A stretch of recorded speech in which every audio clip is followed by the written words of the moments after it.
Hey everybody. What's up? We are the Wantrepreneurs. We got Jordo here, we got Seth. It is Monday morning. We are doing this again because our camera had a malfunction during our first take. And by camera had a malfunction, he means the guy responsible for the camera doesn't know how to use it.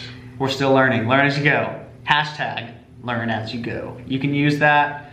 Find forgiving partners, you guys. Find forgiving business partners, for goodness sake. Yeah. Today is an awesome day because we are talking about... Is my idea a good one? Ideas. Is it a good one? How do you know? It's a golden question. Who do you tell? What kind of questions do you ask? What happens when somebody says, no, don't do it, that's dumb? Do you listen to them? Do you not listen to them? Yeah, that's a good question. Do you raise money? Do you not raise money? Questions we all face. What idea of your 100 do you go with? Jordan, how many ideas do you get a day? At least 20. Every time I run into a problem during the day, I'm like, dang, I wish there was a solution to this. Then I start thinking about solutions and I'm like, oh shoot, that would be amazing. You get 20 ideas a day? Oh yeah. Do you write them down? Nope, don't write them down. Don't be like me, people. If you get ideas, write them on a napkin. Write them on a napkin, just have a little drawer full. Yeah. Put them in your sock drawer. Type them up. Yeah, type them up, stare at them every day. Memo. Yeah. Email them to yourself. Record them. Yeah. Good practice. Yeah, and the reason why I don't write all my ideas down is because I'm trying to focus on the idea that we currently have going, which is our small business of garage cleaning and organization. That's fair. If I get distracted, I'm gonna just walk away from the garage cleaning and organization because new is always better. New is always better. You're always excited to get back in that honeymoon phase, you know? Yep.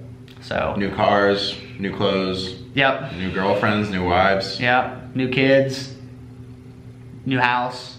New things. New plants. New cameras. Yeah. New pets. New is always better. New business partners. New business partners. So yeah, everybody gets ideas. Yes. Everybody gets ideas. Yep. Whether or not your idea is a good or bad one, we're going to talk about that. Okay. So is it a good or bad one? You had an example ready for today to talk about. I did. On when you come up with an idea, how do you know if it's a good one? So go ahead and let us in on this example you dreamt up. Yes, so what I do whenever I have an idea that I think is great, I only talk to people about my great ideas or ones I'm really freaking excited about, like game changers, disruptors, ones that nobody else, I would hope, thought of. Okay. So the one that I've been going with for the past couple of years that really excites me, and I bring it up every once in a while, is first I'll present the problem to you guys. Have you ever been in a situation, whether it's at the office, an airplane, a road trip, where you really need to go pee, but you can't because it's inconvenient, or you physically can't? The plane's about to land, you just boarded the plane, they're not letting people get up. In the middle of nowhere on a highway traveling in the middle of nowhere, you're running a meeting at the office, you're on a phone call, a conference call that you can't step away from for even a minute to go pee. Yeah.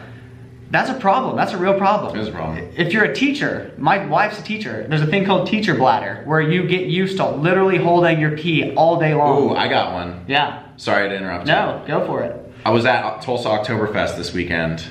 Great example. Man, like the friends that I were with that were women just had planned on the entire time not using the bathroom because it was that miserable of an experience. They tried to hold it the entire time. Yeah. I would love to do the same, but you've seen the steins at these Oktoberfest. Those things are like a gallon a piece. Yeah, I think they're the equivalent to liter, 4 beers. 4 beers? Yeah. That's a lot. It's big. It's a lot of beers. So the problem is there. Everybody's been in multiple situations, whether it's every day, maybe it's 5 times a month, where you really have to pee but you can't go. Yep. And it's painful to hold. Yep. So my solution to this problem is, okay, well what if there was a way where you could pee on the go, where you didn't have to physically get up? So my idea was mostly for men, but this could obviously be used for women too, is external catheters.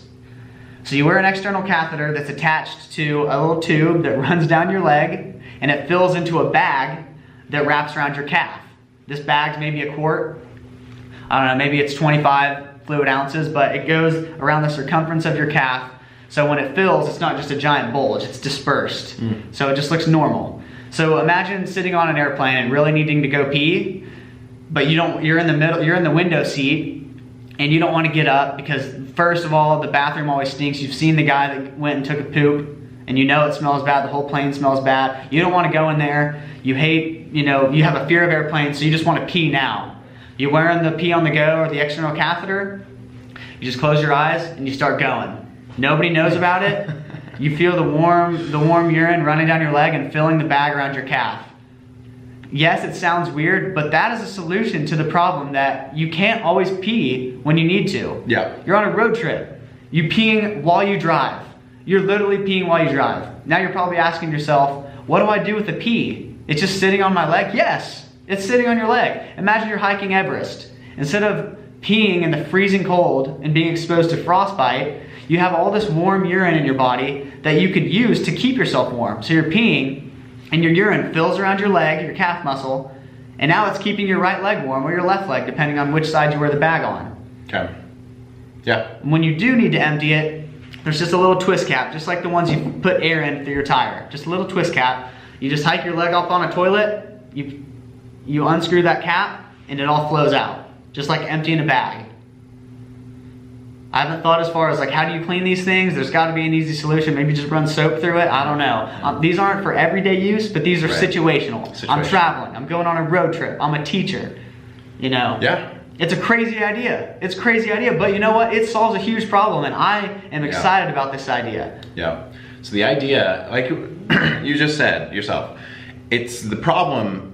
We don't even really need to talk about the problem much. Everyone's been there. I've been there. You've been there. Jordan's been there. Mm-hmm. Now, I think one of the things we want to talk about today is how to know your idea is a good one. Do you ask questions about the problem or about the solution? Because most people that are starting out as entrepreneurs will identify a problem, create the solution in their mind, and then go and ask everybody about the solution. Mm-hmm. Yeah. And this is a recipe for disaster. And that's exactly what I did. So for the past couple years, I've been talking to my friends, family, everybody about this idea for the on-the-go bathroom. And everybody says it's a terrible idea. Nobody will buy it. Not only will nobody buy it, nobody will use it because it's uncomfortable to imagine yourself just peeing sitting next to people discreetly. Yeah. What if you get used to peeing in this bag and then you just start peeing yourself all the time because you're used to wearing your pee on the go?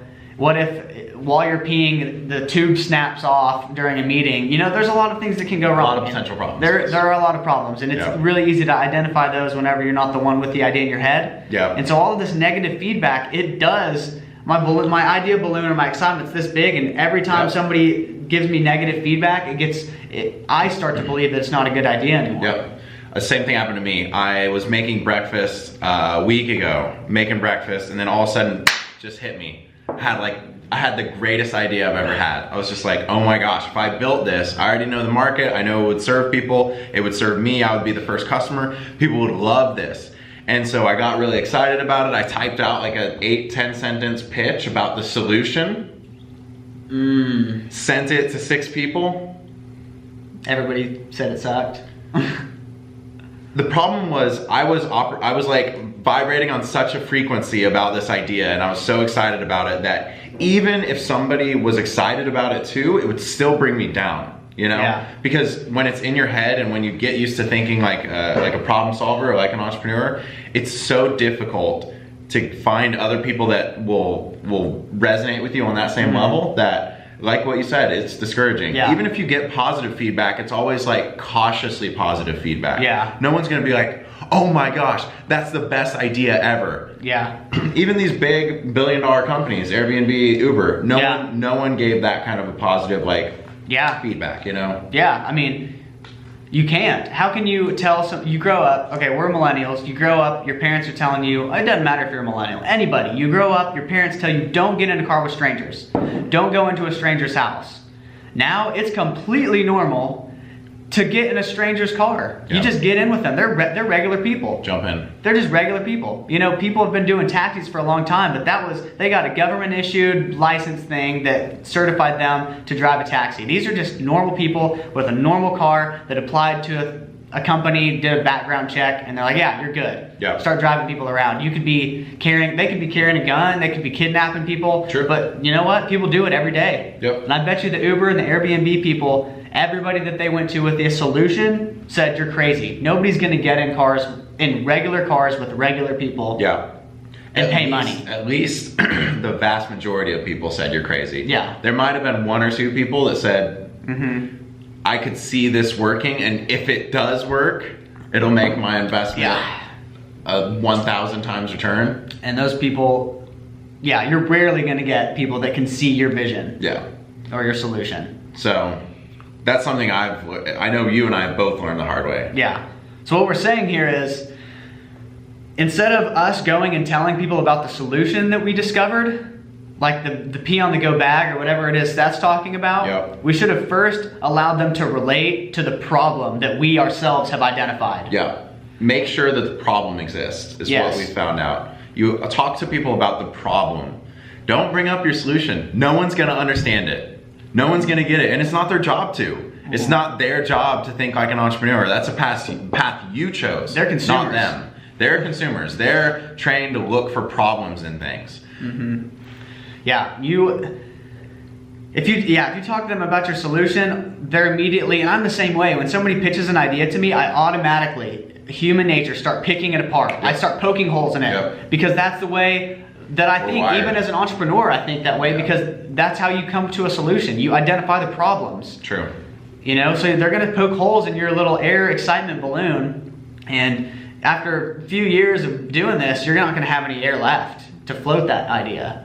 Agreed. So get feedback on your problem. If other people of all ages or whoever your target consumer is, tell you that yes, I have this problem too. What is your idea? Just take what their problem is, take their feedback, create the solution. Yep. Don't get feedback on the solution because all people are gonna do is poke holes in your dreams. Yep. They're just gonna pick it apart. And that's normal. Don't get mad at them for doing that. It's human nature. And if they're not doing, yeah. So you have a great idea. You have a great idea. What do we recommend? What's our process? You have a great idea. Go find out if the problem actually exists and it's not just a problem for you, even though most problems that exist for you are also a problem for other people. True. So, but just I would still go get feedback. Yep.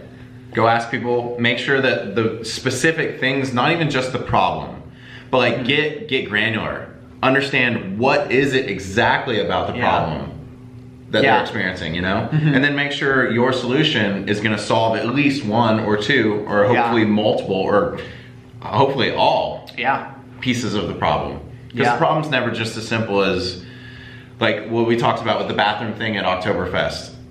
There's multiple problems there's multiple things about the problem. The weight, the line, the cleanliness, the experience, the smell, the flies, the walk. There's just defecation just sitting in water. I mean, It's a bad experience, especially for a girl that has to sit on it. Ugh. But you know, we're saying go further than just saying like, go further than the first stage of the problem. Yeah. Understand what exactly is it about the problem. Yeah. And then create your solution. Solve people's problems. Change the world. That's what we're here to do. Yep. So the question at the very beginning is your idea a good one? You will not know if it's a good idea, a great idea, or a bad idea until after you've created the solution and then you get consumer feedback. Yeah. And even if you get negative consumer feedback, that doesn't mean your idea is bad. It just means you need to change a few things. True. If I created the on-the-go bathroom break and people told me that it's uncomfortable to wear, well, that doesn't mean my idea is bad. That means I need to make it more comfortable. True. It means how do I make an external catheter for men more comfortable to wear, but still secure enough to where if they pee, it doesn't go everywhere. Yeah. You know, that doesn't mean if you get feedback, that's good. You want feedback because that's how you improve your product. Yeah, and I think it's a lot easier to go down this entrepreneurial road being focused on solving a problem because the problem's not going to change. Mostly just be flexible on your solution, but stay focused on the problem. That way when you get an MVP out there and you get it in the customer's hands and they're like, oh, I don't like this, this, and this, you're flexible. You're not married to it. Yeah. Yeah, you got to be firm opinions, loosely held. Be committed to the problem. Yeah. Flexible on the solution. Yeah. Cool. No idea is a bad one, people. No idea is a bad one. Get feedback on the problem, write down your ideas, create a solution. Sounds good to me. All right. We'll see you guys next time. See you guys.